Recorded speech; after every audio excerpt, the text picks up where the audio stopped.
সচেতন করা, ইসলামিক রাস্তায় পরিচালিত করা।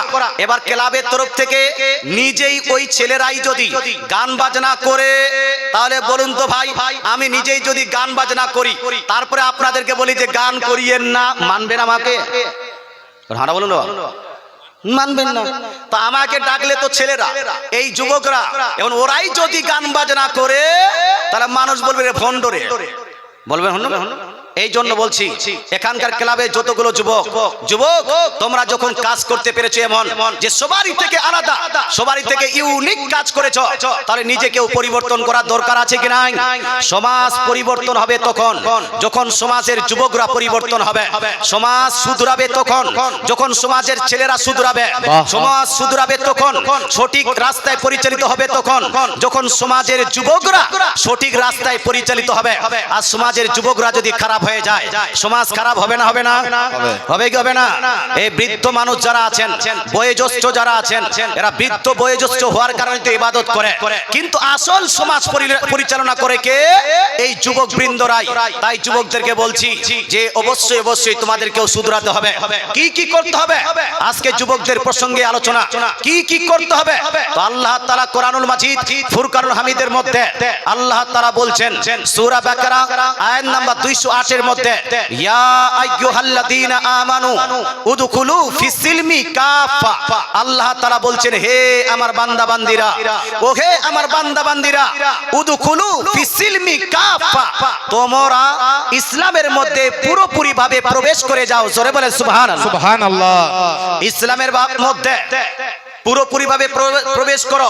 কিভাবে প্রবেশ করব এটা বলার আগে আসুন একবার আমরা সবাই মিলে দরুদ শরীফ পাঠ করি। আল্লাহুম্মা সাল্লি আলা সাইয়্যিদিনা মাওলানা মুহাম্মাদ ওয়া আলা আলি সাইয়্যিদিনা মাওলানা মুহাম্মাদ সাল্লাল্লাহু তাআলা আলাইহি ওয়া আলিহি ওয়াসাল্লাম।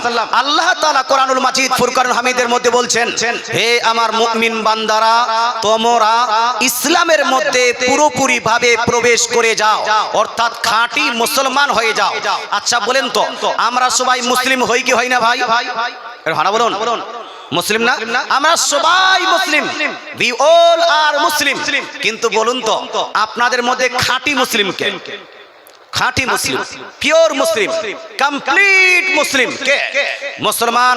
আল্লাহ তাআলা বলছেন, ইয়া আইয়ুহাল্লাযীনা আমানু, হে মুমিন বান্দারা, তোমরা মুসলিম শুধু হবে না, বরং কমপ্লিট মুসলিম হবে, পুরোপুরি ভাবে ইসলামের মধ্যে প্রবেশ করবে। মুসলমান যখন নিজেকে মুসলমান বলে দাবি করেছেন, মুসলমান বলে দাবি করার পরে একজন মুসলমানের সব থেকে বড় দায়িত্ব, সব থেকে বড় কর্তব্যের নাম কি? এই জোরে বলুন না কি? একজন মুসলমানের সব থেকে বড় দায়িত্ব, সব থেকে বড় কর্তব্য, সব থেকে বড় রেসপন্সিবিলিটি, যেই কর্তব্য যেই দায়িত্ব ছাড়া একজন মুসলমান খাঁটি মুসলমান হতে পারে না, সেই জিনিসটা হলো নামাজ প্রতিষ্ঠিত করা। জোরে বলেন সুবহানাল্লাহ। সুবহানাল্লাহ। কি করা ভাই? নামাজকে প্রতিষ্ঠিত করা। রাসূলুল্লাহ সাল্লাল্লাহু তাআলা আলাইহি ওয়াসাল্লাম ইরশাদ করেছেন, হাদিসটি বুখারী শরীফের মধ্যে লিপিবদ্ধ। বুখারী শরীফ প্রথম খণ্ড হাদিস নাম্বার 8 নাম্বার হাদিস, রাসূলুল্লাহ সাল্লাল্লাহু তাআলা আলাইহি ওয়াসাল্লাম ইরশাদ করেন, বুনিয়াল ইসলামু আলা খামস, Islam is depending on 5 strong pillar. ইসলাম নির্ভর করে 5টি স্তম্ভের উপর। কয়টি স্তম্ভ ভাই? 5টি স্তম্ভের উপর। আচ্ছা, ইসলাম নির্ভর করে 5টি স্তম্ভের উপর, এর অর্থটা কি? আচ্ছা বলুন তো ভাই, কেউ যদি বলে ওযু করা নির্ভর করে পানির উপর, তাহলে বলুন তো ওযুর জন্য পানি লাগবে কি লাগবে না? এজন্য বল না, পানি ছাড়া ওযু হবে? ওযু হবে। বিবাহটা নির্ভর করে কার উপর ভাই? বিবাহটা নির্ভর করে কন্যার রাজি হওয়ার উপর। কন্যা যতক্ষণ পর্যন্ত রাজি না হয়েছে, কন্যা যতক্ষণ পর্যন্ত সম্মতি না দিয়েছে, কন্যা যতক্ষণ পর্যন্ত অনুমতি ইজাজত না দিয়েছে, ততক্ষণ পর্যন্ত বিয়ে হবে না। ছেলে রাজি, দুলহা রাজি, কাজীও রাজি, বাপ রাজি, মা রাজি, পরিবার রাজি, বরযাত্রী রাজি, সবাই রাজি, কিন্তু কন্যা কন্যাটা এখনো রাজি হয়নি, বলুন তো বিয়েটা হবে? হ্যাঁ বলুন, বিয়েটা হবে না। কারণ বিয়েটা নির্ভর করেছে কন্যার রাজি হওয়ার উপর। কিন্তু ভাই আপনারা তো বলছেন হবে না। বাংলাদেশের এক বক্তাকে বলতে শুনলাম, বক্তার নাম হলো আব্দুর রাজ্জাক বিন ইউসুফ। এ বলছে মেয়ের কাছে যাওয়ার কোনো প্রয়োজন নাই, কন্যাকে জিজ্ঞেস করার কোনো প্রয়োজন নাই। কন্যার বাপকে জিজ্ঞেস করো সে রাজি কিনা, কন্যার মাকে জিজ্ঞেস করো সে রাজি কিনা। কন্যার বাপ যদি রাজি হয় বিয়ে পড়িয়ে দাও, বিয়ে হয়ে যাবে। কিন্তু ইসলাম বলছে কি? ইসলাম বলছে হাত্তা তানকিহা যাওজান গায়রাহু। কোরআন শরীফের মধ্যে সূরা বাকারার মধ্যে আল্লাহ তাআলা বলেন যতক্ষণ পর্যন্ত না মেয়েটা রাজি হয়েছে ততক্ষণ পর্যন্ত বিবাহ হবে না। বিবাহকে আল্লাহ তাআলা সম্পৃক্ত করেছেন কন্যার সঙ্গে, আপনার মেয়ের সঙ্গে। সুতরাং মেয়ের বাবা রাজি কিন্তু মেয়ে রাজি নয়, বলুন তো বিয়েটা হবে? হ্যাঁ বলুন। আচ্ছা, মেয়েটা রাজি, মেয়ের বাবা রাজি নয়, বিয়ে হবে না? হবে না? হবে হবে হবে। যদি মেয়ে রাজি হওয়ার পরে মেয়ের বাবা রাজি নয়, তারপরেও যদি বিয়েটা হয়ে যায়, তাহলে মেয়ে রাজি হওয়ার পরে মেয়ের বাবাকে রাজি হওয়া উচিত কিনা? উচিত কিনা? আজকে অনেকগুলো জায়গাতে দেখা যায় ছেলে মেয়ে প্রেম করেছে, লাভ করেছে, লাভ বিফোর ম্যারেজ, বিবাহের আগে প্রেমের সঙ্গে জড়িত হয়েছে। তারপরে ছেলে বলছে নিজের বাবা মাকে আমি সেই মেয়েটাকে পছন্দ করেছি, মেয়েটা বলছে নিজের বাবা মাকে আমি সেই ছেলেটাকে পছন্দ করেছি। বাপ বলছে, মা বলছে না, ওকে আমি বিবাহ দিব না। বলুন তো বিয়েটা কে করবে? ছেলে মেয়েরা করবে না বাপ মারা করবে? কে? রানা বলুন। ছেলে মেয়ে যখন করবে, বাপ মা এই যখন ছেলে মেয়েরা বলবে আমরা তাকে পছন্দ করি, বাপ মার দায়িত্ব কর্তব্য হলো মেনে নেওয়া, মেনে নেওয়া। এটাই হলো সব থেকে উত্তম পদ্ধতি। খামাখা ঝামেলা লাগিয়ে কোনো লাভ হবে না। তুমি মানবে না, মেয়েকে নিয়ে পালিয়ে যাবে, তোমার গোটা খানদান বরবাদ হয়ে যাবে, গোটা খানদান তোমার জন্য বদনাম হয়ে যাবে। হবে কি হবে না? হবে। সমাজ বদনাম হবে। তাই ভাই কোন ছেলে কোন মেয়েকে যদি পছন্দ করে, কোন মেয়ে কোন ছেলেকে যদি পছন্দ করে, বাপ মাকে বলে আমি উভয়ে, আমরা উভয় এক অপরকে পছন্দ করি, বাপ মাকে উচিত ছেলেটাকে প্রথমত বুঝানো, না বুঝলে বিবাহ দিয়ে দেওয়া উচিত। সমাজের মাধ্যমে সবারই দোয়া পেয়ে বিয়েটা পাবে। মুসলমান এবার প্রশ্ন হলো এই, হুজুর বিয়ে আগে এইরকম প্রেম করা কি জায়েজ আছে? বিয়ের আগে লাভ লেটার পাঠানো কি জায়েজ আছে? বিয়ের আগে কাউকে প্রপোজাল পাঠানো কি জায়েজ আছে? আমি আপনাকে বলতে চাই শরীয়তের দৃষ্টিকোণ থেকে বর্তমান সময় প্রেম প্রীতি নামে যেই কাজগুলো চলে, আপনার ক্রিসমাস ডে পালন করা, ভ্যালেন্টাইন্স ডে পালন করা, kiss day, rose day, hug day, friendship day পালন করা, হ্যাপি নিউ ইয়ার পালন করা, নিজের গার্লফ্রেন্ডের সঙ্গে ডেটিং করা, চ্যাটিং করা, এই যে সমস্ত কাজ হয় প্রত্যেকটা কাজ ইসলামের দৃষ্টিকোণ থেকে হারাম হারাম হারাম। জোরে বলেন সুবহানাল্লাহ। কি এটা হালাল না হারাম? জোরে বলুন। বিয়ের আগে ডেটিং করা যাবে ভাই? একটু হারা বলুন না। বিয়ের আগে ডেটিং করা যাবে। আজকের জালসাটা করেছে যুবকরা, এই জন্য যুবকের প্রসঙ্গে আলোচনা করছি, কেউ রাগ করিয়েন না। বা মুসলমান বিয়ের আগে ডেটিং করা যাবে না। বিয়ের আগে কোন মেয়ের সঙ্গে ক্রিসমাস ডে পালন করা যাবে না। বিয়ের আগে কোন মেয়ের সঙ্গে ভ্যালেন্টাইন্স ডে পালন করা যাবে না। বিয়ের আগে কোন মেয়ের সঙ্গে হ্যাপি নিউ ইয়ার পালন করা যাবে না। বিয়ের আগে কোন মেয়ের সঙ্গে রুম ডেটে যাওয়া যাবে না। বিয়ের আগে কোন মেয়ের সঙ্গে kiss day, rose day, hug day, friendship day পালন করা যাবে না। তবে আপনি যে বললেন যে পছন্দ হয়ে যাওয়ার পরে, মুসলমান পছন্দ হয়ে যেতে পারে এই রকমও যে কোন মহিলার প্রতি দৃষ্টিপাত হয়ে গেছে, সে পছন্দ লেগে গেছে, এইটাকে ইসলাম সমর্থন করে। তবে যখন পছন্দ হয়ে যাবে তাকে লাভ লেটার পাঠানো যাবে না, তাকে আপনার কি বলছে প্রেমের পত্র পাঠানো যাবে না, তাকে নিজের জন্য 3 বছর 4 বছরের জন্য বুকিং করা যাবে না, তার সঙ্গে কোন রকম রিলেশনে যাওয়া যাবে না। বরং সর্বপ্রথম কোন মেয়ে যদি পছন্দ হয়ে যায়, কোন ছেলে যদি পছন্দ হয়ে যায়, তাহলে সর্বপ্রথম আল্লাহ তাআলা বলছেন ফানকিহু মা তাবা লাকুম মিনান নিসা, কোন মেয়ে পছন্দ হয়ে গেলে তাকে বিবাহের প্রস্তাব পাঠাও। জোরে বলেন সুবহানাল্লাহ। কি পাঠাতে হবে বাবা? বিবাহের প্রস্তাব পাঠাও। প্রেমের প্রস্তাব দেওয়া যাবে? এখন তো সবাই সুবিসাব হয়ে গেছে। হ্যাঁ, প্রেমের প্রস্তাব নয়, বিবাহের প্রস্তাব দাও। তারপরেও যদি বলছেন না হুজুর বিবাহের টাইম হয়নি, কেরিয়ার নষ্ট হয়ে যাবে এখন বিবাহ করলে, মুসলমান তাহলে কেরিয়ার যদি নষ্ট হয়, অন্তরে থাকবে তার ভালোবাসা থাকতে পারে, তুমি যদি বের করতে না পারো থাকতে পারে, তবে তার সঙ্গে চ্যাটিং করা যাবে না। হোয়াটসঅ্যাপে চ্যাটিং, ফেসবুকে চ্যাটিং, তারপরে আপনার আরো কি টেলিগ্রামে চ্যাটিং, ইনস্টাগ্রামে চ্যাটিং করা যাবে না, এগুলা বন্ধ রাখতে হবে। রাত্রি বেলা তাকে কল করা যাবে না, এটা নাজায়েজ এবং হারাম কাজ। আল্লাহ তাআলা আমাদের যুবকদেরকে বুঝার তৌফিক দান করুক, বলেন আমিন, জোরে বলেন আমিন। আল্লাহ তাআলা এই যুবকদেরকে বলছি, আল্লাহ তাআলার বান্দি মুসলমান, আল্লাহ তাআলা রাসূলের হাদিস থেকে প্রমাণিত বিবাহটা নির্ভর করে কন্যার উপর। আচ্ছা বলুন তো তালাকটা কার উপর নির্ভর করে? তালাক তালাক জোরে বলুন না কোর্টের হাকিমের উপর, কোর্টের উকিলের উপর?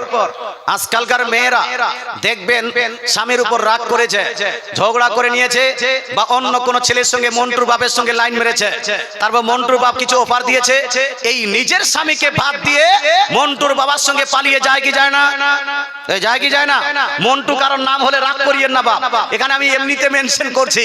মুসলমান কার নাম বলবো তো বলছি মন্টুর বাবার সঙ্গে পালিয়ে গেছে, পালিয়ে যাওয়ার পরে দিল্লিতে যাওয়ার পরে নিজ স্বামীকে ডিভোর্স করে দিয়েছে, একতরফা করে দিয়েছে, উকিলের কাছ থেকে লিখিয়ে নিজের স্বামীকে পাঠিয়ে দিল, হাকিমের কাছ থেকে লিখে নিজের স্বামীকে পাঠিয়ে দিয়েছে, আপনার কাজের কাছ থেকে লিখে ডিভোর্স পেপার পাঠিয়ে দিল।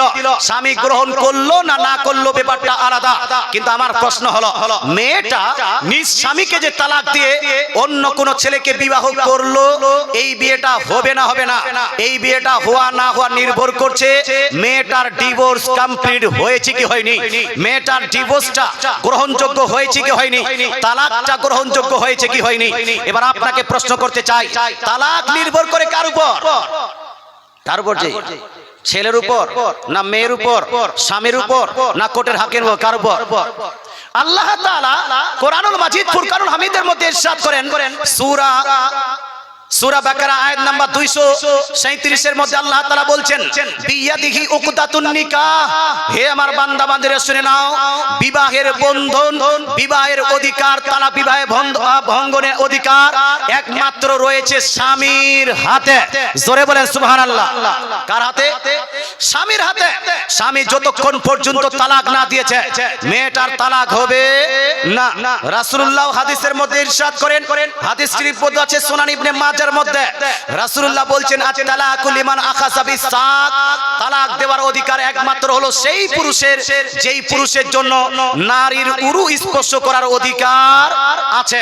বলুন তো আপনার মেয়ের উরু স্পর্শ করতে পারবে কে?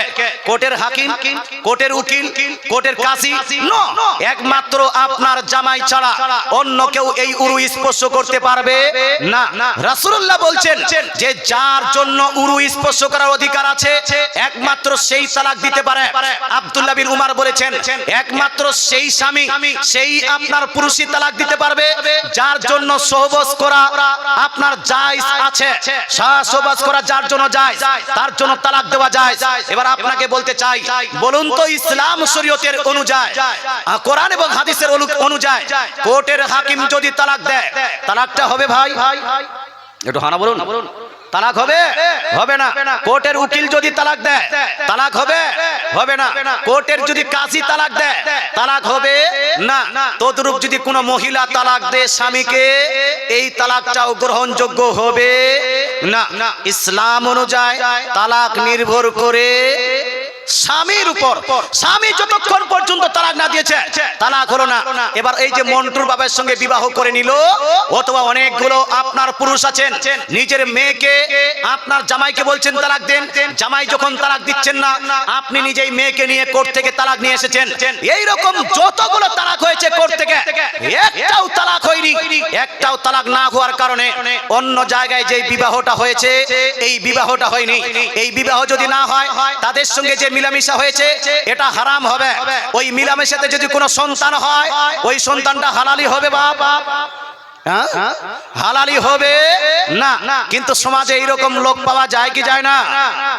আপনার এখানে নেই, কারণ এখানকার মানুষ ভালো ঘুষ ঘুষ ঘুষ খিরা ঘুষখিরা, ঘুষখোরা তো ছিল না, ঘুষখিরা মানুষ ভালো, এখানে জ্ঞানীগুণী মানুষ এইরকম নাই। আর যদি কেউ করতে চান, খবরদার হোশিয়ার, নিজের বেটির জীবনটাকে জেনার মধ্যে লিপ্ত করে, নিজের বেটির জীবনটাকে বেবিচারীর মধ্যে লিপ্ত করে বরবাদ করে দিয়ে না। নিজের বেটির জন্য কোর্ট থেকে তালাক নিয়ে আসার পরে সেই মানুষটা যদি এই কাবা শরীফের 7 বার গিয়ে হজ করে আসে, তারপর এই মরণের পরে এর ঠিকানা হলো জাহান্নাম। কোথায় বা? জাহান্নাম। নিজের ছেলে মেয়ের জীবনকে বরবাদ করে দিয়েছে। তো আমি বলতেছিলাম এই বিবাহটা নির্ভর করে কন্যার রাজি হওয়ার উপর, তালাকটা নির্ভর করে স্বামীর মুখের উপর, স্বামীর তালাক দেওয়ার উপর। আর ইসলাম নির্ভর করে কার উপর? 5টি খুঁটির উপর। কয়টা খুঁটি? আচ্ছা বলুন তো, এই 5টি খুঁটি যদি না থাকে আপনার মধ্যে কি ইসলাম থাকবে? 5টির মধ্যে 2টা আছে, 3টা নাই, তার মধ্যে পুরোপুরি কি ইসলাম আছে? পুরোপুরি ইসলাম নেই। 5টার মধ্যে 1টা আছে, 4টাই নাই, তাহলে পুরোপুরি ইসলামকে বাস্তবায়ন করতে পারলেন না। আমি ক্লাবের ছাত্র, এখানকার যুবকদের উদ্দেশ্যে বলছি, এই 5টি জিনিসকে নিজের জীবনে বাস্তবায়ন করতেই হবে। 5টি জিনিসের মধ্যে কি কি? 1 নাম্বার হলো শাহাদাতি আল্লাহ ইলাহা ইল্লাল্লাহ ওয়া আন্না মুহাম্মাদান রাসূলুল্লাহ। প্রথমটা হলো লা ইলাহা ইল্লাল্লাহ মুহাম্মাদুর রাসূলুল্লাহ, এটার সাক্ষী দেওয়া। জোরে বলেন সুবহানাল্লাহ। কেউ চলে যাবেন না, আর মাত্র 20 থেকে 25 মিনিট আলোচনা হবে। 11:15 বাজে, 12টার সময় আলোচনা শেষ করব। 12:15টায় দোয়া হয়ে যাবে, খাওয়া দাওয়া করে তারপর বাড়ি যাবেন। আলোচনা কি খুব খারাপ লাগছে বাপ? হ্যাঁ, যারা যারা শুনতে চান একটু হাত তুলে বলুন তো ইয়া রাসূলুল্লাহ। মাশাআল্লাহ। যখন শুনতে চান তো শুনুন। হে যুবক, আপনাদের উদ্দেশ্যে বলছি, আল্লাহ তাআলা রাসূল বলছেন 5টি জিনিসের উপর ইসলাম নির্ভর করে।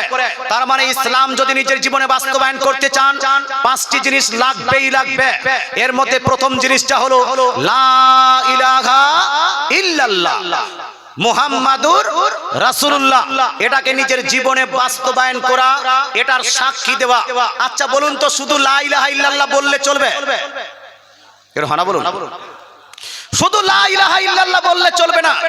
লা ইলাহা ইল্লাল্লাহর সঙ্গে সঙ্গে মুহাম্মাদুর রাসূলুল্লাহ বলতে হবে। কিন্তু আপনি রিসার্চ করেন, আপনার ইউটিউবে সার্চ দেন, বাংলাদেশের কয়েকটা বক্তা, এক বক্তার নাম হলো আকরামুজ্জামা। এই আকরামুজ্জামা বলছে লা ইলাহা ইল্লাল্লাহ মুহাম্মাদুর রাসূলুল্লাহ, লা ইলাহা ইল্লাল্লাহকে মুহাম্মাদুর রাসূলুল্লাহর সঙ্গে যদি কেউ জয়েন করে দেয় তাহলে শিরক হয়ে যাবে। জোরে বলেন নাউজুবিল্লাহ। শিরক হয়ে যাবে, তার মানে জয়েন করা যাবে না। আব্দুর রাজ্জাক বিন ইউসুফ বলছে, আমি হাদিস শরীফের মধ্যে, ইসলাম শরীয়তের মধ্যে 6 মাস খোঁজাখুঁজি করেছি। 6 মাস খোঁজাখুঁজি করার পরে লা ইলাহা ইল্লাল্লাহ তো পেলাম, মুহাম্মাদুর রাসূলুল্লাহ পেলাম না। বলুন তো, এই কথা মোতাবেক এই লা ইলাহা ইল্লাল্লাহকে তো সাপোর্ট করে, মুহাম্মাদুর রাসূলুল্লাহকে সাপোর্ট করছে। ভাড়া বলুন না। 6 মাস খোঁজাখুঁজি করার পরে লা ইলাহা ইল্লাল্লাহ পেয়েছি, কিন্তু মুহাম্মাদুর রাসূলুল্লাহ পাইনি। তার মানে কি বলছে?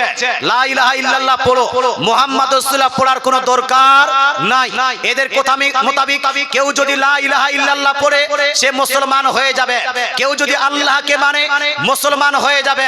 কিন্তু সুন্নিদের মোতাবেক কেউ যদি গোটা জীবন লা ইলাহা ইল্লাল্লাহ পড়ে, আহলে সুন্নাতুল জামাতের মোতাবেক গোটা জীবন কেউ যদি আল্লাহকে মানে আর মুহাম্মাদকে না মানে, মুহাম্মাদুর রাসূলুল্লাহ যদি না পড়ে, সেই ব্যক্তি মুসলমান হতে পারবে? জোরে বলুন না, পারবে না। তাদের মোতাবেক আল্লাহকে মানলেই মুসলমান। এই জন্য এই বক্তারা অনেক দিন আগে থেকে এই শুরু করেছে, বক্তৃতা এরকম দিয়েছে। এরপরে আসলো আব্দুর রাজ্জাকের ছেলে আব্দুল্লাহ বিন আব্দুর রাজ্জাক বিন ইউসুফ। আব্দুল্লাহ বিন আব্দুর রাজ্জাক বিন ইউসুফ নিজের বাপের ফতোয়া দেখে বাপ বলেছে যে লা ইলাহা ইল্লাল্লাহ পড়লেই হয়ে গেল, আল্লাহকে মানলেই হয়ে গেল। এবার তার ছেলে আব্দুল্লাহ বলছে এই কথা মোতাবিক বাপের ফতোয়াকে দলিল বানিয়ে বলছে আবু জেহেলও মুসলমান ছিল, আবু লাহাবও মুসলমান ছিল। কথা বুঝতে পারছেন না? কেন? তো সে বলছে আবু লাহাব, আবু জেহেল এরা আল্লাহকে মানতো কি মানতো না? এরা আল্লাহকে মানতো। মুসলমান আবু জেহেল উহুদ যুদ্ধে, বদর যুদ্ধে যাচ্ছে, যাওয়ার আগে কাবা শরীফের গিলাফ ধরে বলছে, আল্লাহ, মুহাম্মাদের সঙ্গে যুদ্ধ করতে যাচ্ছি, মুহাম্মদ এবং আমার মধ্যে যে সত্য তাকে বিজয় দান করো। তো আবু জেহেল আল্লাহকে মানতো কি মানতো না?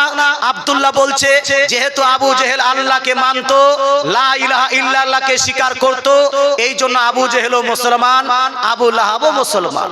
জোরে বলা যাবে না নাউজুবিল্লাহ? আচ্ছা, আপনাদের মতে কি বলা হয়? আবু জেহেল মুসলমান ছিল?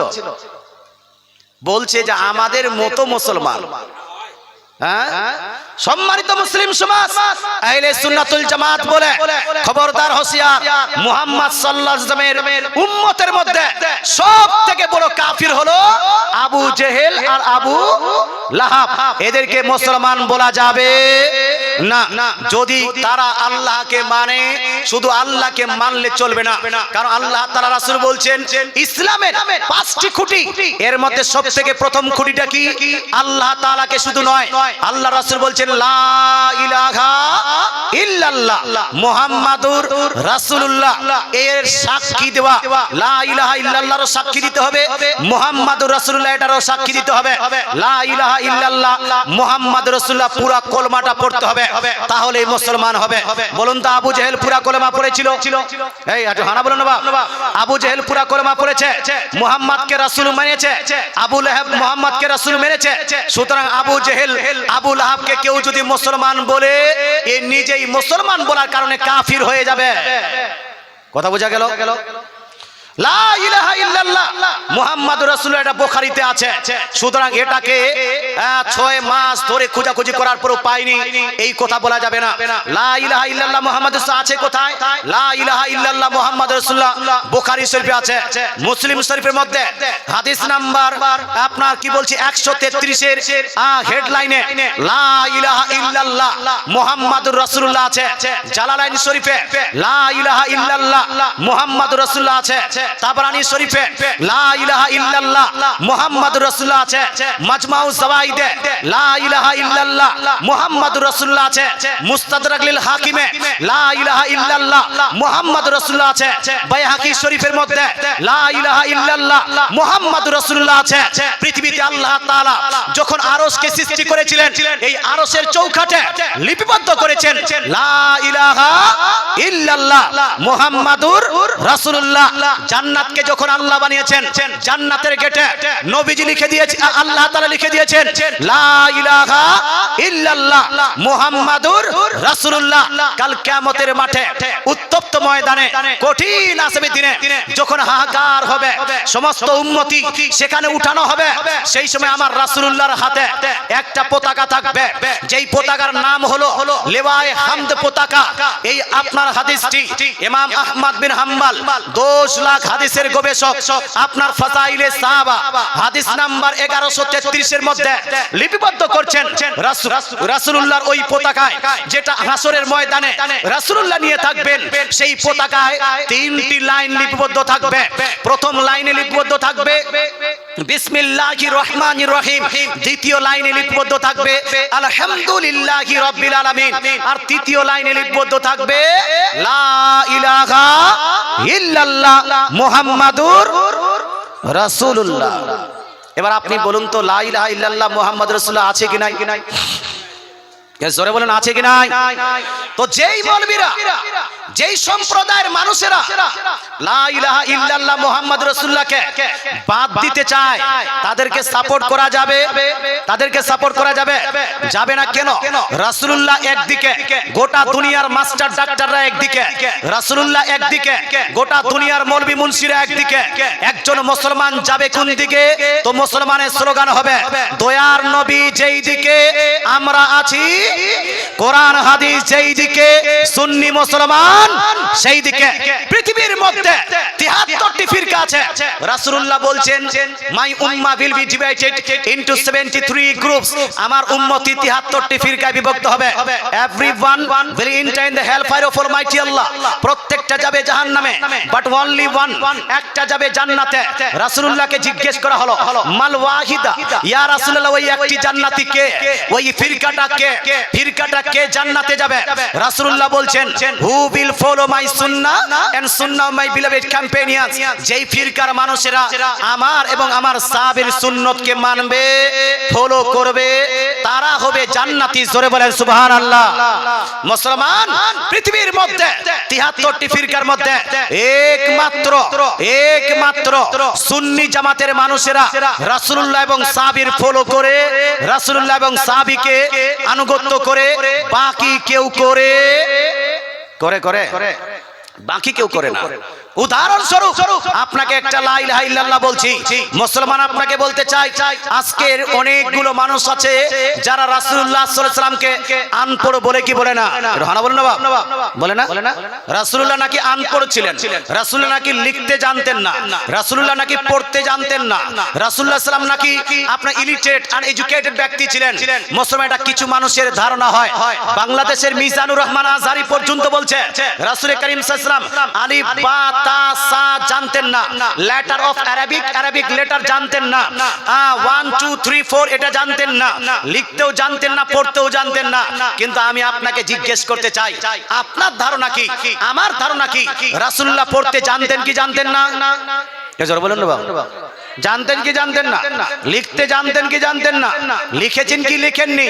মুসলমান আমি আপনাকে বলতে চাই পৃথিবীর মধ্যে যত শিক্ষিত, সব থেকে বেশি শিক্ষিত হলেন আমার রাসূলুল্লাহ। যদি পৃথিবীর মধ্যে যতগুলো লিটারেট ব্যক্তি আছে সব থেকে বেশি লিটারেট ব্যক্তিকে রাসূলুল্লাহ। পৃথিবীর মধ্যে যত জ্ঞানী ব্যক্তি আছে সব থেকে জ্ঞানী ব্যক্তিকে আমার রাসূলুল্লাহ। পৃথিবীর মধ্যে যত এডুকেটেড আছে সব থেকে বেশি এডুকেটেড কে? আমার রাসূলুল্লাহ। পৃথিবীর মানুষ যত লিখতে জানে সব থেকে বেশি লিখতে জানে কে? আমার রাসূলুল্লাহ। পৃথিবীতে যতগুলো আক্ষরিক জ্ঞান সম্পন্ন ব্যক্তি আছে এর মধ্যে সব থেকে বেশি আক্ষরিক জ্ঞান সম্পন্ন ব্যক্তি হলেন আমার রাসূলুল্লাহ। জোরে বলেন সুবহানাল্লাহ। কারণ পৃথিবীর মানুষরা মাস্টারের কাছে পড়েছে, ডাক্তারের কাছে পড়াশোনা করেছে, ব্যারিস্টারের কাছে পড়াশোনা করেছে, মুন্সি মৌলবীদের কাছে পড়াশোনা করেছে, কিন্তু আমার রাসূলুল্লাহ ডাইরেক্ট আল্লাহর কাছে পড়াশোনা করেছেন। জোরে বলেন সুবহানাল্লাহ। এটা জোরে সুবহানাল্লাহ হবে না? ঘুম লেগে গেছে বা ঘুম লাগেছে, লাগে যাক। আমি আমার জোর আছে, শরীরের জোর আছে, আমি জোরের ট্যাবলেট এই 10 মিনিট 15 মিনিট আগে খেয়ে স্টেজে আসলাম। মুসলমান আপনাকে বলতে চাই সব থেকে বেশি জ্ঞানী, সব থেকে বেশি এডুকেটেড, সব থেকে বেশি বিদ্বান ব্যক্তির নাম হলো মুহাম্মদ সাল্লাল্লাহু তাআলা আলাইহি ওয়াসাল্লাম। আপনি পড়েছেন আপনার কোন মুন্সি মৌলবি মাস্টার ডাক্তারের কাছে, আমার রাসূলুল্লাহকে পড়িয়েছেন কে? আল্লাহ। কোথায় দলিল? দলিলটা নিয়ে নেন। আল্লাহ তাআলা কোরআন শরীফের মধ্যে সূরা রহমান আয়াত নম্বর 1 এবং 2 এর মধ্যে ইরশাদ করেন আর রহমান আল্লামাল কোরআন। আল্লাহ বলছেন হে নবী শুনো, রহমান নিজ হাবিবকে কোরআন শিখিয়েছেন। জোরে বলেন সুবহানাল্লাহ। সূরা নামাল আয়াত নাম্বার 6 এর মধ্যে আল্লাহ তাআলা আবার বলছেন ওয়া ইন্নাকা লাতুলাক্কাল কুরআন মিন লাদুন হাকিমিন আলিম, নিশ্চয়ই আপনাকে কোরআন শেখানো হয়েছে কার তরফ থেকে? আল্লাহর তরফ থেকে। জোরে বলেন সুবহানাল্লাহ। আপনি বলুন হুজুর আল্লাহ তো শিখাননি, জিবরিল শিখিয়েছেন। আপনি বলবো, আমি বলবো আপনি ভুল বলছেন। জানেন যখন জিবরিল আলাইহিস সালাম প্রথম দিন হীরা গুহায় এসে রাসূলুল্লাহকে বলেছিলেন ইকরা মুহাম্মদ আপনি পড়ুন, ইকরা মুহাম্মদ আপনি পড়ুন। রাসূলুল্লাহ কি বলেছিলেন জানেন? মা আনা বিকারি, মা আনা বিকারি, I will not read, I will not read, I am not reader. আমি পড়নেওয়ালা নই, আমি তোমার কাছে পড়বো না। একবার বললেন, নবী বলছেন আচ্ছা মা আনা বিকারি এর বাংলা যদি তরজমা উঠান, ইংরেজি যদি তরজমা উঠান, ওয়াহাবি দেওবন্দিরা এর তরজমা করেছে। রাসূল বলছেন নাকি আমি পড়তে জানি না, আমি পড়তে জানি না। খবরদার হুঁশিয়ার, পড়তে জানি না এর তরজমা নয়। কারণটা কি একটু মনোযোগ সহকারে শুনুন। আল্লাহ তাআলা রাসূল বলছেন মা আনা বিকারি, মা আনা, মা মানে নয়, আনা মানে আমি, বি কারি মানে হলো পড়নেওয়ালা, পড়নেওয়ালা। আমি পড়নেওয়ালা নই, আমি পড়নেওয়ালা নই। আর কারি এসেছে ইয়াকরাও থেকে, ফেলে মোজারা, ফেলে মোজারা আইন্দা জামানাকে ইন্ডিকেট করে, বর্তমান জামানাকে ইন্ডিকেট করে। তার মানে রাসূলুল্লাহ বলছেন আমি পড়ছি না বা আমি পড়বো, এই ধরুন আমি পড়বো না। এখানে জানার কোন শব্দ আছে? এটা হ্যাঁ বলুন। জানা না জানা কোন শব্দ আছে? আমি পড়তে জানি না। দেখেন এখানে পড়ারও শব্দ আছে, জানারও শব্দ আছে। এটাকে যদি ইংলিশ বলেন I don't know how to read, এটা হবে ইংলিশ। আমি পড়তে জানি না, এখানে নো আছে কিনা? কে এন ও ডাব্লিউ আছে কিনা? কে এন ও মানে কি? জানা। मैं पढ़ना नहीं जानता, জানা আসলো কি আসলো না? তো আরবিতে এই ইংলিশে বললে নো আসছে, K N O W, know আসছে জানা। উর্দুতে বললেও জানা আসছে, বাংলাতে বললেও জানা আসছে, হিন্দিতে বললেও জানা আসছে। যদি আরবিকের যদি অর্থটা আমি পড়তে জানি না হতো, তাহলে আরবিকের জানা শব্দ লাগবে কি লাগবে না? লাগবে। কিন্তু রাসূলুল্লাহ ওটা বলেননি। রাসূলুল্লাহ বলছেন মা আনা বিকারি, মা মানে নয়, আনা মানে আমি, বিকারি মানে পড়নেওয়ালা। আমি পড়নেওয়ালা নই, আমি তোমার কাছে পড়বো না। আই উইল নট রিড, আমি পড়বো না। জিবরিল বলছেন পড়ুন, রাসূলুল্লাহ বলছে পড়বো না। আপনার জিবরিল বলছেন পড়ুন, রাসূলুল্লাহ বলছেন পড়বো না। এরকম তিনবার চললো। জিবরিল আলাইহিস সালাম ভাবলেন রাসূলুল্লাহ পড়তে চাচ্ছেন না কেন? তখন জিবরিল আলাইহিস সালাম বলছেন ইকরা বিইসমি রাব্বিকাল্লাযী খলাক, হে নবী আপনি আমার তরফ থেকে নয়, আমি আপনাকে পড়াচ্ছি না। ইকরা বিইসমি রাব্বিকাল্লাযী খলাক, আপনি পড়ুন সেই রবের পক্ষ থেকে যেই রব আপনাকে সৃষ্টি করেছেন, যেই আল্লাহ আপনাকে সৃষ্টি করেছেন। যখন আল্লাহ তাআলা রাসূলকে জিবরিল আলাইহিস সালাম বললেন আমি আপনাকে পড়াচ্ছি না, আল্লাহ আপনাকে পড়াচ্ছে, তখন আল্লাহ তাআলা রাসূল পড়েছেন কি পড়েননি ভাই? এটা হানা বলুন না, পড়েছেন না? জিবরিল যখন নিজের তরফ থেকে বলেছেন ইকরা পড়ুন পড়ুন পড়ুন, তখন রাসূলুল্লাহ বলছে পড়বো না। কারণ রাসূলুল্লাহ জানেন পৃথিবীতে আমার আগমন হয়েছে মানুষের কাছ থেকে, কোনো মাখলুকের কাছ থেকে পড়ার জন্য নয়, বরং গোটা মাখলুককে শেখানোর জন্য। জোরে বলেন সুবহানাল্লাহ। রাসূলুল্লাহ তো বলছেন নিজেই, মুসনাদ কি বলছে সুনান ইবনে মাজার মধ্যে হাদিস নাম্বার 234 এর মধ্যে রাসূলুল্লাহ বলছেন বুইসতু মুআল্লিমান, গোটা বিশ্বের শিক্ষক করে আল্লাহ তাআলা পৃথিবীতে আমাকে প্রেরণ করেছেন। জোরে বলেন সুবহানাল্লাহ। বলুন তো জিবরিল আলাইহিস সালামের কাছে রাসূলুল্লাহ পড়বেন? আজকে ওয়াহাবিরা চান্স পেয়েছে। আচ্ছা রাসূলুল্লাহ পড়লেন, জিবরিল আলাইহিস সালাম যখন বললেন ইকরা বিইসমি রাব্বিকাল্লাযী খালাক, রাসূল পড়তে লাগলেন। গোটা কোরআন পড়লেন কি পড়লেন না রাসূল? রানা বলুন। আচ্ছা বলুন তো কোরআনে লেটার আছে কিনা, শব্দ আছে কিনা, বাক্য আছে কিনা, আপনার কি বলছে বর্ণ আছে কিনা? বর্ণ নাই। কোরআনের মধ্যে বর্ণ আছে, শব্দ আছে। যখন রাসূলুল্লাহ গোটা কোরআনকে পড়লেন, তাহলে আপনার রাসূলুল্লাহ বর্ণ পড়েছে, অক্ষরও পড়েছে, সেন্টেন্সও পড়েছে, শব্দও পড়েছে। রাসূলুল্লাহ সাল্লাল্লাহু আলাইহি ওয়াসাল্লামকে নিরক্ষর বলা যাবে? আল্লাহর শিখানোর পরেও নিরক্ষর না। মুসলমান পৃথিবীর মধ্যে বলছে লিখতে জানেন না। একটা হাদিস দিয়ে আমার বক্তৃতা শেষ করি। মুসলমান পৃথিবীর মধ্যে সব থেকে বড়, সব থেকে গ্রহণযোগ্য হাদিসের কিতাব হলো বুখারী শরীফ। কোন কিতাব? বুখারী শরীফের মধ্যে লিপিবদ্ধ আছে বুখারী শরীফ জিল নাম্বার 1 হাদিস নাম্বার 2699। কত নাম্বার হাদিস বললাম? 2699 এর মধ্যে লিপিবদ্ধ আছে রাসূলুল্লাহর সঙ্গে যখন মক্কার মুশরিকদের হুদাইবিয়া নামে চুক্তি হয়েছিল, সন্ধি হয়েছিল, তো ওখানে হুদাইবিয়ার সন্ধি লিপিবদ্ধ করেছিলেন হযরতে আলী। কে লিপিবদ্ধ করেছিলেন? হযরত আলী। হুদাইবিয়ার সন্ধি লিপিবদ্ধ করলেন এইভাবে হাজামা কাজা আলাইহি মুহাম্মাদুন রাসূলুল্লাহ। এই সন্ধিটা লিপিবদ্ধ করা হয়েছে মুহাম্মদ যিনি হলেন আল্লাহর রাসূল, তার পক্ষ থেকে। তো এটা যখন রাসূলুল্লাহ লেখা হলো সন্ধিতে, তো মক্কার মুশরিকরা বলছে এই রাসূলুল্লাহকে আমরা মানি না, লা নুকিরু বিহা, আমরা রাসূলুল্লাহকে মানি না। কেন মানি না? কারণ আমরা যদি মুহাম্মদকে রাসূল মেনে নিতাম, তাহলে মক্কাতে ঢুকতে তাকে আমরা নিষেধ করতাম না। সুতরাং সন্ধিতে রাসূলুল্লাহ লেখা থাকবে না, সন্ধিতে লেখা থাকবে মুহাম্মদ হলেন আব্দুল্লাহর ছেলে। মুহাম্মদ হলেন কার ছেলে? আব্দুল্লাহর ছেলে। মুহাম্মদ ইবনে আব্দুল্লাহ রাসূলুল্লাহকে কেটে আব্দুল্লাহ লিখেন। তো রাসূলুল্লাহ সাল্লাল্লাহু আলাইহি ওয়াসাল্লাম আলী রাদিয়াল্লাহু তাআলাকে বলছেন, ইয়া আলী উমহু রাসূলুল্লাহ, হে আলী তুমি রাসূলুল্লাহকে কেটে আব্দুল্লাহ লিখো। কাকে বলছেন? হযরতে আলীকে। তুমি আলীকে এই রাসূলুল্লাহকে কেটে দাও। হযরত আলী রাদিয়াল্লাহু তাআলা বলছেন, লা আমহু কাবাদা, ইয়া রাসূলুল্লাহ, ইয়া হাবিবাল্লাহ, পৃথিবী ধ্বংস হতে পারে, আলীর দ্বারা রাসূলুল্লাহ কাটতে পারে। জোরে বলেন না, জোরে বলেন না সুবহানাল্লাহ। আলী কোনদিন রাসূলুল্লাহকে কাটতে পারে না। লা আমহু কাবাদা, আমি আপনার নাম রাসূলুল্লাহ কোনদিন কাটতে পারবো না। যখন আলী রাদিয়াল্লাহু তাআলা আনহু কাটতে চাইলেন না, তখন রাসূলুল্লাহ কি করলেন? ফা আখাযা রাসূলুল্লাহ সাল্লাল্লাহু আলাইহি ওয়াসাল্লাম আল কিতাব, রাসূলুল্লাহ সাল্লাল্লাহু আলাইহি ওয়াসাল্লাম কাগজ এবং কলমটা নিয়ে নিলেন। কাগজ এবং কলম নেওয়ার পরে রাসূলুল্লাহ মুহাম্মদ সাল্লাল্লাহু আলাইহি ওয়াসাল্লাম রাসূলুল্লাহকে কাটলেন। কাটার পরে লিখলেন কি? রাসূলুল্লাহ লিখছেন, হাযা মা কাযা আলাইহি মুহাম্মদ ইবনে আব্দুল্লাহ। জোরে বলেন সুবহানাল্লাহ, জোরে সুবহানাল্লাহ। রাসূলুল্লাহ কি লিখলেন?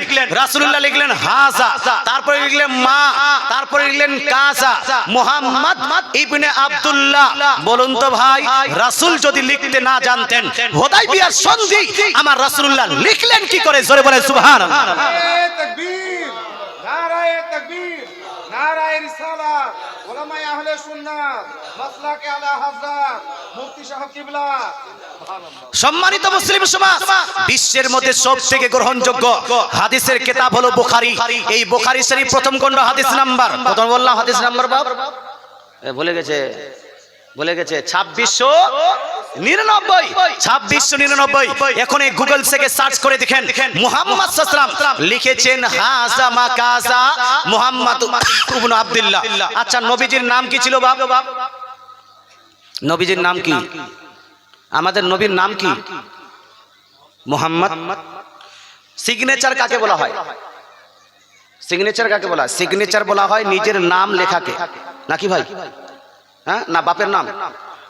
নিজের নাম লেখাকে সিগনেচার বলা হয়। নবীজি নিজের নাম লিখেছেন কি লেখেননি? তার নবীজি সিগনেচার দিতে জানতেন না জানতেন না? জোরে বলেন না সুবহানাল্লাহ। শুধু নিজের নাম নয়, ইবনে আব্দুল্লাহ, আব্দুল্লাহর ছেলে, তার মানে বাপেরও নাম লিপিবদ্ধ করেছেন। নবী নিজের সিগনেচার করেছেন, তারপরে বাপের নাম লিখেছেন, হাযা লিখেছেন, মা লিখেছেন, কাযাও লিখেছেন। এরপরে কোন মূর্খ, কোন ডাক্তার, কোন মাস্টার, মিজানুর রহমানের মতো কোন ডাক্তার যদি বলে রাসূল সিগনেচার করতে জানতেন না, বলুন তো ওই ডাক্তারকে মান্য করা যাবে না? যাবে যাবে যাবে না। ওই মাস্টারকে মান্য করা যাবে? দুনিয়ার সমস্ত ডাক্তার, সমস্ত মাস্টার, সমস্ত নায়ক, সমস্ত খলনায়ক একদিকে, আমার রাসূলুল্লাহ একদিকে, আমরা যাব কোন দিকে? তো সুন্নিদের স্লোগান হবে, দয়ার নবী যেই দিকে আমরা আছি সেই দিকে, কোরআন হাদিস যেই দিকে, সুন্নি মুসলমান সেই দিকে। এই জন্য আমরা ডাক্তার দেখি না, আমরা মাস্টার দেখি না, আমরা নায়ক দেখি না, আমরা খলনায়ক দেখি না, আমরা দেখি কোরআন এবং হাদিস মোতাবেক চলে কে। যারা কোরআন হাদিসের মোতাবেক চলবে তার সঙ্গে থাকতে কোনো সমস্যা নাই। কিন্তু আপনাদের যারা শিক্ষিত মানুষ, শিক্ষিত যুবক, বাংলা শিক্ষিত, শিক্ষিত বলতে আজকে যখনই শিক্ষিত বলা হয়, মৌলবীকে কোনোদিনই বলা হয় না, উদ্দেশ্য করা হয়। সমাজের শিক্ষিত মানুষেরা যখনই বলবে তখন মাস্টাররা খুশ, এবার আমাদেরকে বলছে, ডাক্তাররা খুশ, এমএ পাস, বিএ পাস, মাধ্যমিক পাসরা খুশ। এইটা বলে আপনারা বলেন তো কোনোদিন মৌলবীর দিকে ধ্যান যায়? হারা বলেন না বাবা। তারা মৌলবীরা মূর্খ, মৌলবীরা অশিক্ষিত, মৌলবীরা কিছু বুঝে না, জানে না। মুসলমান একটা মাস্টার থেকে অনেক বেশি শিক্ষিত হলো একজন আলিম। জোরে বলেন না সুবহানাল্লাহ। সমাজের সব থেকে শিক্ষিত হলো কে? আলিম। কোন শিক্ষিত? আপনি শিক্ষা অর্জন করার পরে বিবাহ করার সময় যদি মেয়ের বাবার কাছ থেকে যৌতুক চাও, এই শিক্ষার কোনো দরকার নাই। তুমি যে আসলে শিক্ষিত হতে, তাহলে বাপকে কোনোদিনে বৃদ্ধাশ্রমে রেখে আসতে না। তুমি যদি আসলে শিক্ষিত হতে, তাহলে নিজের আপনার স্ত্রীর পেট এবং পিঠ অন্য কাউকে দেখাতে না।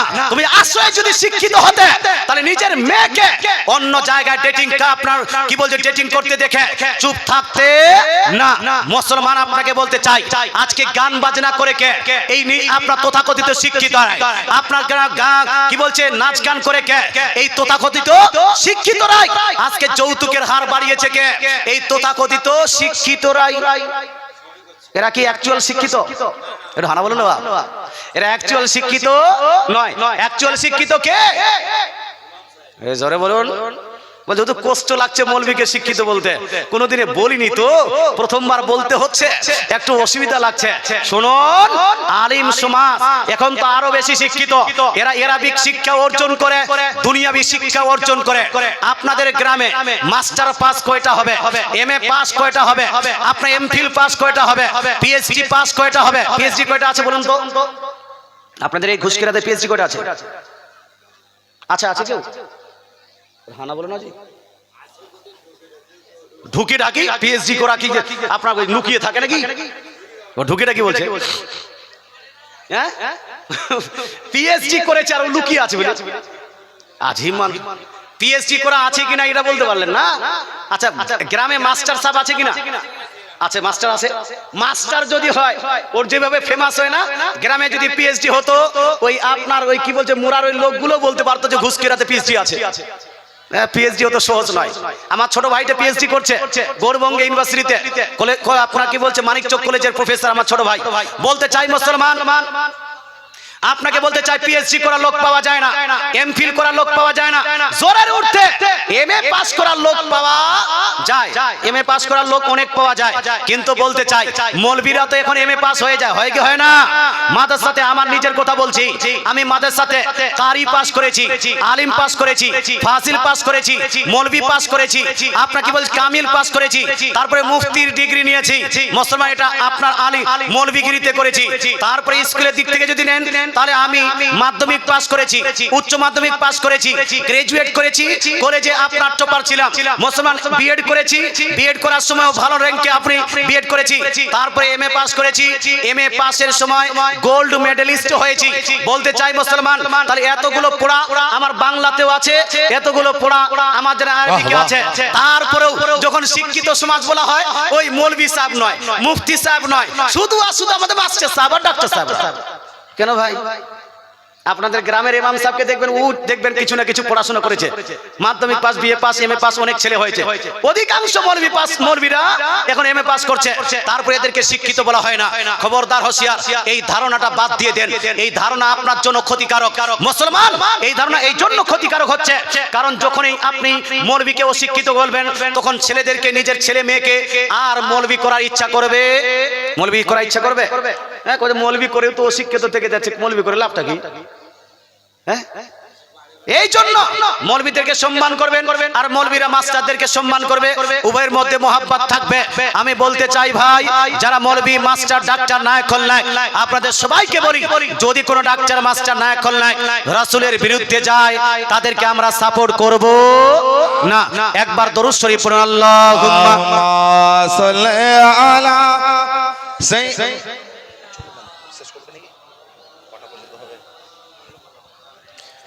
ওয়ালা আলিহি। চলো হুজুর, ওই সারা দিয়ে দেবো। মৌলানা মুহাম্মদ সাল্লাল্লাহু আলা মুহাম্মাদিন সাল্লাল্লাহু আলা মুহাম্মদ হরদম জবান से निकालो पाक नमे मुहम्मद हरदम जबान से निकालो शफीआना मुहम्मद সাল্লাল্লাহু তাআলা আলাইহি ওয়া আলিহি ওয়াসাল্লাম। আমি আলোচনা করছিলাম কোথায়? ইসলাম নির্ভর করে পাঁচটি স্তম্ভের উপর। কয়টি স্তম্ভ? পাঁচটি স্তম্ভ। এর জন্য আমি আপনাকে বুঝালাম যেভাবে ওযুর জন্য পানির প্রয়োজন হয়, পানি ছাড়া ওযু হয় না। বিনা পানিতে ওযু হবে? ওযু মাটি দিয়ে হবে, তো মাটি দিয়ে ওযু হয় না, তায়াম্মুম। কি হয়? ওযু হয়, তায়াম্মুম হয়। মুসলমান বিনা পানিতে ওযু হতে পারে না। তদ্রূপ এই পাঁচটি স্তম্ভে ছাড়া মানুষ খাঁটি মুসলমান হতে পারে না। প্রথমটা হলো লা ইলাহা ইল্লাল্লাহ মুহাম্মাদুর রাসূলুল্লাহ, এটার সাক্ষী দেওয়া। 2 নাম্বার হলো ইকামিস সালাত, নামাজকে প্রতিষ্ঠিত করা, নামাজকে আদায় করা। 5 times you have to offer সালাত, 5 ওয়াক্তের নামাজ আপনাকে পড়তেই হবে, পড়া লাগবেই লাগবে। যতক্ষণ পর্যন্ত আপনি 5 ওয়াক্তের নামাজ আদায় না করতে পেরেছেন, আপনি খাঁটি মুসলমান হতে পারবেন না। মাজারে যান কিন্তু নামাজ পড়েন না, পীর মারেন কিন্তু নামাজ পড়েন না, জালসা করেন কিন্তু নামাজ পড়েন না, ক্লাব করেন কিন্তু নামাজ পড়েন না, ওই যা কি বলছে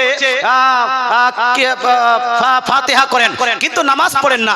আমি বলছি ভাই, আপনি জালসা করছেন, এর জন্য নেকি তো পাবেন, কিন্তু খাঁটি মুসলমান হতে পারবেন না। খাঁটি মুসলমান হওয়ার জন্য যেভাবে জালসা করতে হবে, জালসার পরে পরে নামাজও আদায় করা লাগবে না, লাগবে না? নামাজ আদায় করা লাগবেই লাগবে। মুসলমান নামাজ ছাড়া আপনি খাঁটি মুসলমান হতে পারছেন না। আমার রাসূলুল্লাহ সাল্লাল্লাহু তাআলা আলাইহি ওয়াসাল্লাম নামাজ প্রসঙ্গে ইরশাদ করেছেন, সহিহ মুসলিম শরীফ জিল নাম্বার 1 হাদিস নাম্বার 256 এর মধ্যে, ইন্না বাইনার রাজুলি ওয়া বাইনা শিরকি ওয়াল কুফরি তারকুস সালাত, নিশ্চয়ই একজন মানুষ এবং শিরক ও কুফরের মধ্যে ব্যবধানকারী, পার্থক্যকারী হলো নামাজ পরিত্যাগ করা।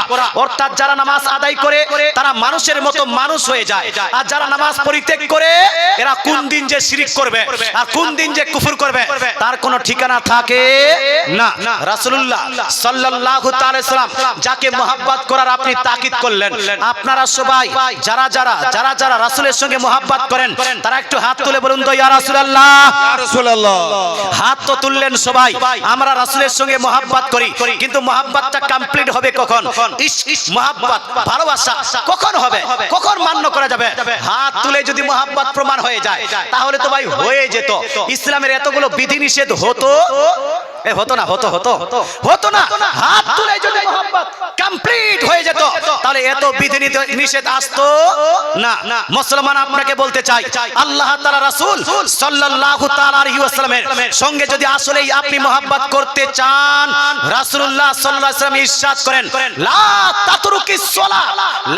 তাতরুকিস সালাত ফাইন্নাহু মান তারাকা সালাতান মুতাআম্মিদা ফাকাদ বারিয়াত মিনহু জিম্মাতুল্লাহ ওয়া রাসূলিহি। দয়ার নবী মায়ের নবী ইরশাদ করেন, ওহে আমার যুবকেরা, ওহে আমার উম্মতিরা, তোমরা নামাজ পরিত্যাগ করবে না, তোমরা নামাজ পরিত্যাগ করবে না। কারণ যেই ব্যক্তি ইচ্ছাকৃত নামাজ পরিত্যাগ করে দেয়, যেই ব্যক্তি ইচ্ছাকৃত নামাজকে ছেড়ে দেয়, তার সঙ্গে আল্লাহর সম্পর্ক থাকে না, তার সঙ্গে রাসূলের সম্পর্ক থাকে না, তার উপরে আল্লাহর জিম্মা থাকে না, সে রাসূলের জিম্মায় থাকে না। কথাটা হয়তো বুঝাতে পারলাম না। বুঝার কি আছে বাপ?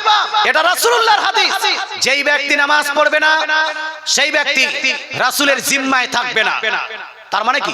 মানে হলো এই ব্যক্তি কাল কিয়ামতের মাঠে সুপারিশ পাওয়ার যোগ্য নয়।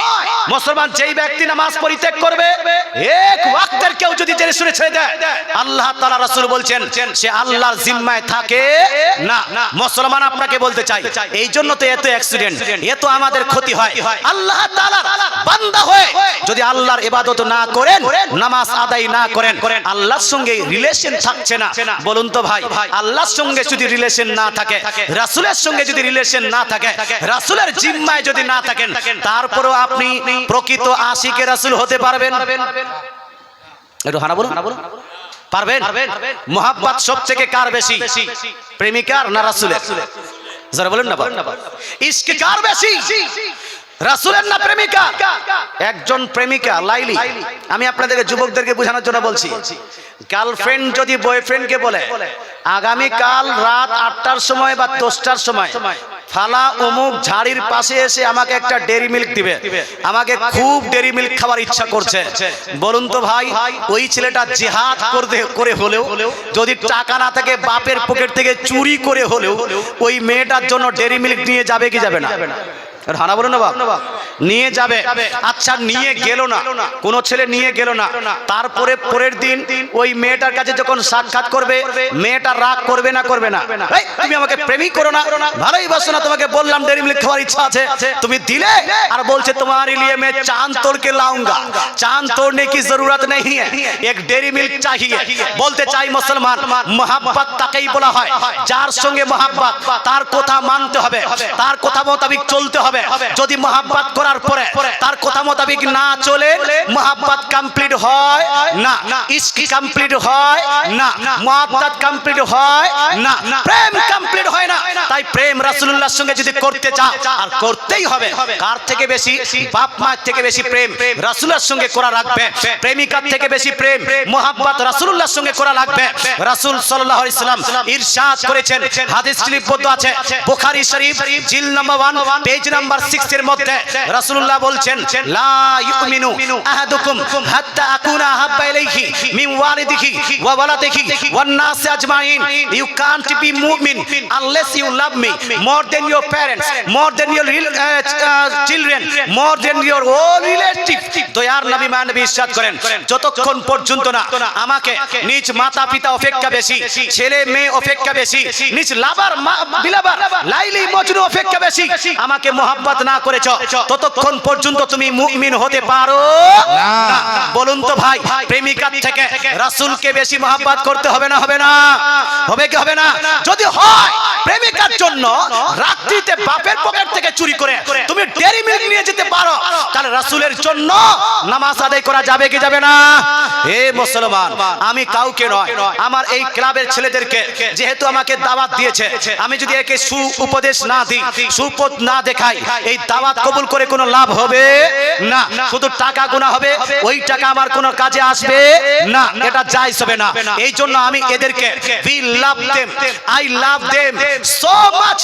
এই ক্লাবের ছেলেকে আমি খুব বেশি ভালোবাসি যে আজকে ক্লাবের মাধ্যমে একটা জালসা হয়েছে, কিন্তু ক্লাবের প্রত্যেকটা ছেলের কাছে আমার রিকোয়েস্ট, হার্টলি রিকোয়েস্ট যে হে ছেলেরা, তোমরা নামাজ পড়ো, তোমরা নামাজ পড়ো, তোমরা নামাজ পড়ো। নামাজ আদায় না করলে খাঁটি মুসলমান হওয়া যায় না। আচ্ছা, ক্লাবের কোন ছেলে এখানে যদি থাকে, আজ থেকে আমার সামনে এসে বলতে পারবে, হুজুর আজ থেকে আমি নামাজ পড়বো, আজ থেকে ওয়াদা করলাম নামাজ পড়বো, যদি বাই চান্স কোনটা ছুটে যায়, যেতে পারে, ওটাকে কাজা করে নিতে হবে, কিন্তু আজ থেকে আমি নামাজের জন্য এ তৈয়ার হয়ে গেলাম। এমন একটা ক্লাবের ছেলে, এমন একটা ক্লাবের ছেলে যদি এসে আজকে বলতে পারে, হুজুর আমি নামাজ পড়বো, তাহলে আজকের জালসা সাকসেসফুল হয়ে যাবে। জোরে বলে সুবহানাল্লাহ। সুবহানাল্লাহ, সুবহানাল্লাহ। আছে কোন ছেলে এরকম মুসলমান? হ্যাঁ, কেউ নাই? কোথায় গেছে? সব খেতে চলে গেছে। মুসলমান আপনাকে বলতে চাই, ক্লাবের ছেলেদেরকে আমি রিকোয়েস্ট করব, জালসা করেছেন, উলামায়ে কেরামকে ডেকেছেন, এত মানুষকে নামাজের শিক্ষা দিলেন, কিন্তু নিজেও শিক্ষিত হতে হবে না? হবে না? হবে না? একজন যদি ক্লাবের ছেলে বলতে, হুজুর আজকে থেকে আমি তওবা করে নামাজি হয়ে গেলাম। আচ্ছা, ক্লাবের নাই, আপনাদের মধ্যে কেউ নেই এমন যুবক যে হুজুর আজ থেকে আমি তওবা করে নামাজি হয়ে গেলাম, আজ থেকে নামাজের জন্য আপনাদের চেষ্টা করব, মুসলমান নামাজ পড়তে যাব, আপনি দোয়া করেন, আমরা সবাই মিলে দোয়া করব ওই ছেলেটার জন্য, ওই মানুষটার জন্য, যে আল্লাহ তাআলা তাকে নামাজ পড়ার তৌফিক দান করেন, সঠিকভাবে নামাজ আদায় করার তৌফিক দান করেন। মুসলমান একজন, মাত্র একজন ভাই আজকে আপনাদের মনে প্রাণে নামাজের শিক্ষা আসছে না, নামাজের গুরুত্বটা বুঝতে পারছেন না, কিন্তু মরার পরে সব থেকে বেশি আফসোস যদি করে থাকেন তো নামাজ ছাড়ার জন্য আফসোস করবেন, সব থেকে বেশি নামাজ ছাড়ার জন্য আফসোস করবেন। তাই মরার আগে শুধরে যাওয়ার দরকার আছে কি নাই? আছে কি নাই? আছে না? একজন হলো না মুসলমান, কোন একজন রাসূলের সাচ্চা পাক্কা দিবানা যে নামাজ পড়ছিলাম না হুজুর আজ থেকে নামাজি হয়ে গেলাম, 5 ওয়াক্তের নামাজি।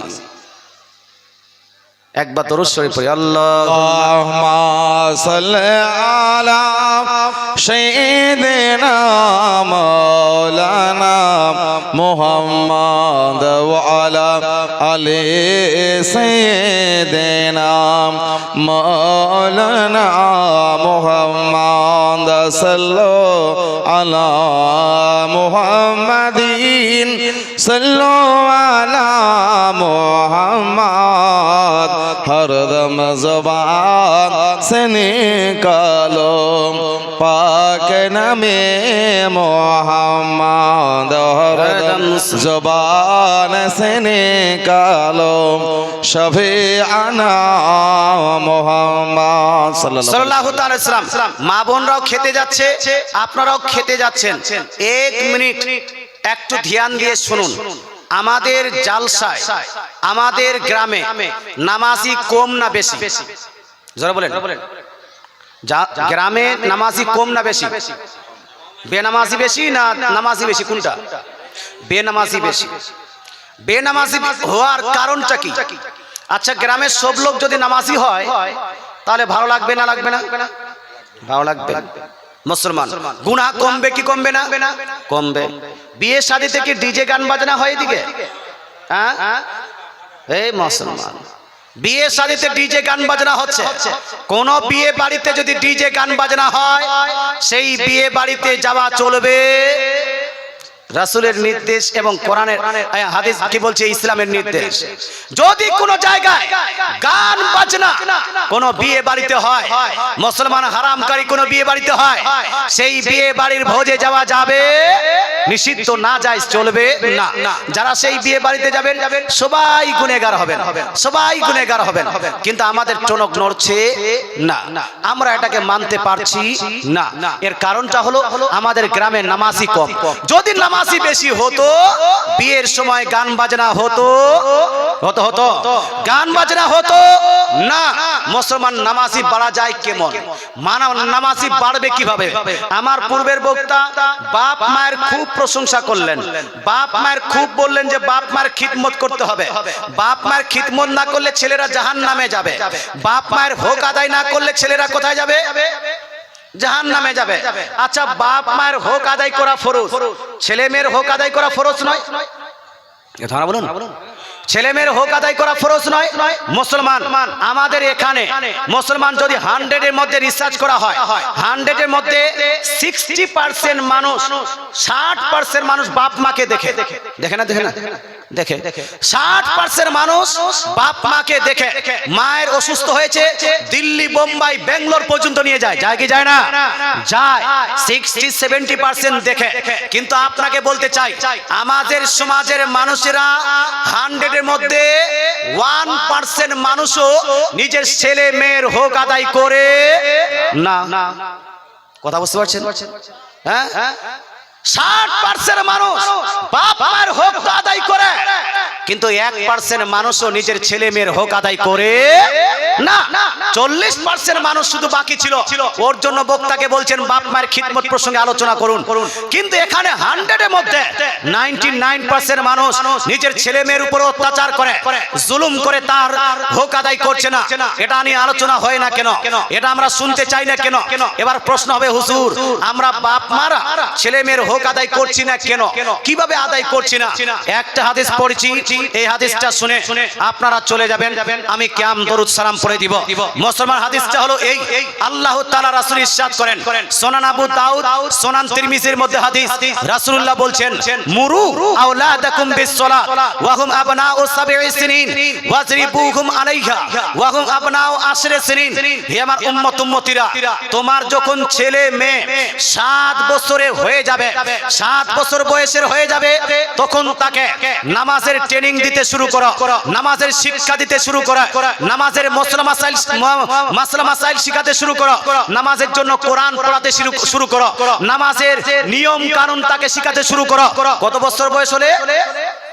কত বছর?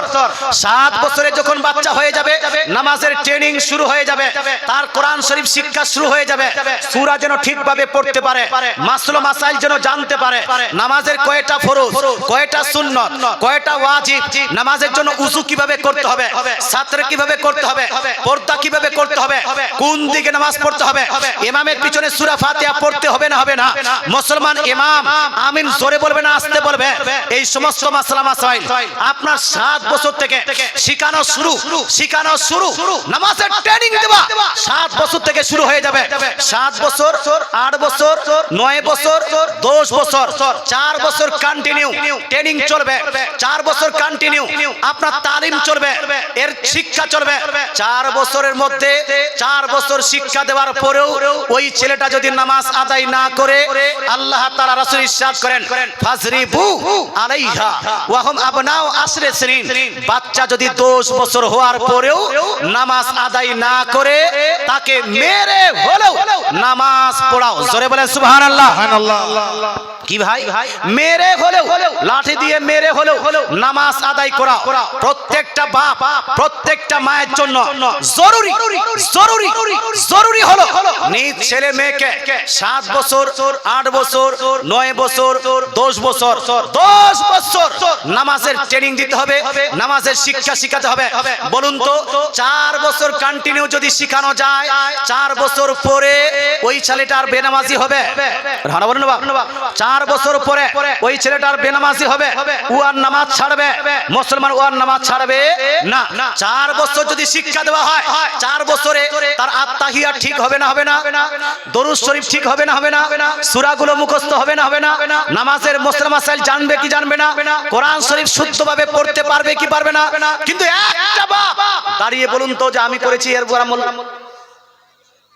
একজন বাপ বলুন তো, একটা মা বলুন তো, মায়ের দুধের দিন শোধ হবে না কোনোদিন? হ্যাঁ বাবা, কালে ওটা নিয়ে পড়ে আছেন দুধের ঋণ। আর যেই মায়েরা নিজ ছেলে মেয়েকে জাহান্নামের রাস্তায় পরিচালিত করলো, নিজের ছেলে মেয়েকে 7 বছর থেকে নামাজ শিখায়নি, এই মেয়ে যাবে কোথায়? এই কোথায় যাবে? এই মায়েরা যাবে কোথায়? সব জাহান্নামে পড়বে। খালি মায়ের গজল শুনে খালি কাছে আর বক্তা হলো খুব ভালো বক্তা। মুসলমান আপনাকে বলতে চাই, বাপ হলো জান্নাতের গেট। বাপের খিদমত করা যতটা জরুরি ততটাই জরুরি হলো নিজ ছেলে মেয়েকে 7 বছর থেকে নামাজের ট্রেনিং দিতে হবে, 10 বছর পর্যন্ত কমপ্লিট নামাজি বানাতে হবে।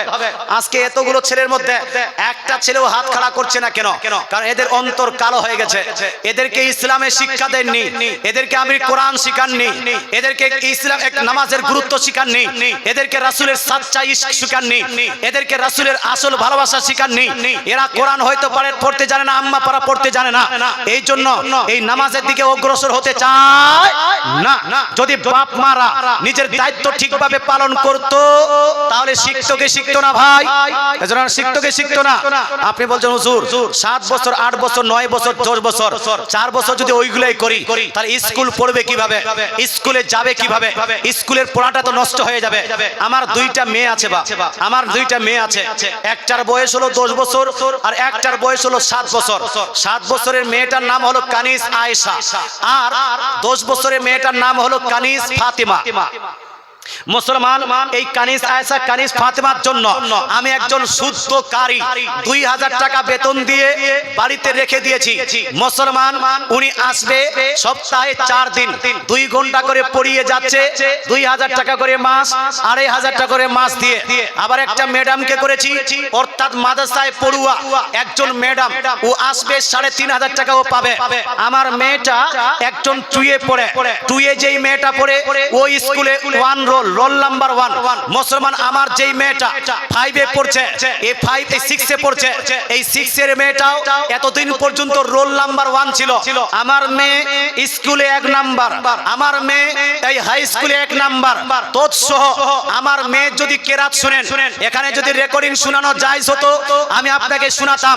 একজন কারির সঙ্গে পড়ে সূরা ফাতিহা এত শুদ্ধভাবে পড়ে, 25 থেকে 30 খানা আপনার সূরা এত শুদ্ধভাবে পড়ছে, আপনি শুনলে বুঝতেই পারবেন না যে এটা হলো স্কুলের ছাত্রী। বলতে চাই মুসলমান, শুধু মুখে দিয়ে কথা বলি না, আপনার এই এর উপর আমলও করি। 7 বছর ছেলে হয়ে গেছে, 7 বছর মেয়ে হয়ে গেছে। আপনার ছেলে মেয়েকে কোরআনের শিক্ষাও দিতে পারবেন, স্কুলের শিক্ষাও হয়ে যাবে। আপনার হাদিসের শিক্ষাও দিতে পারবেন, স্কুলের শিক্ষাও হয়ে যাবে।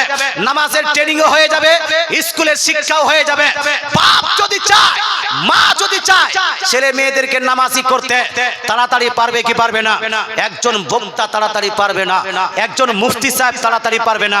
আমি যদি মেয়েদেরকে বলি, এই মহিলারা আজ থেকে মাথার কাপড় ফেলবে না, মাথার যেন একটাও চুল না বার হয়, এইরকম থাকবে না যে মাথার চুল বার হয়ে গেছে। হয়তো আমার এই কথা শুনে 2 মিনিট 4 মিনিটের জন্য মেয়েরা চুলটা ঢাপিয়ে নেবে নাকি বাবা, হ্যাঁ? কিন্তু একটু পরে আবার চুল বার হবে না, হবে না, বের হবে।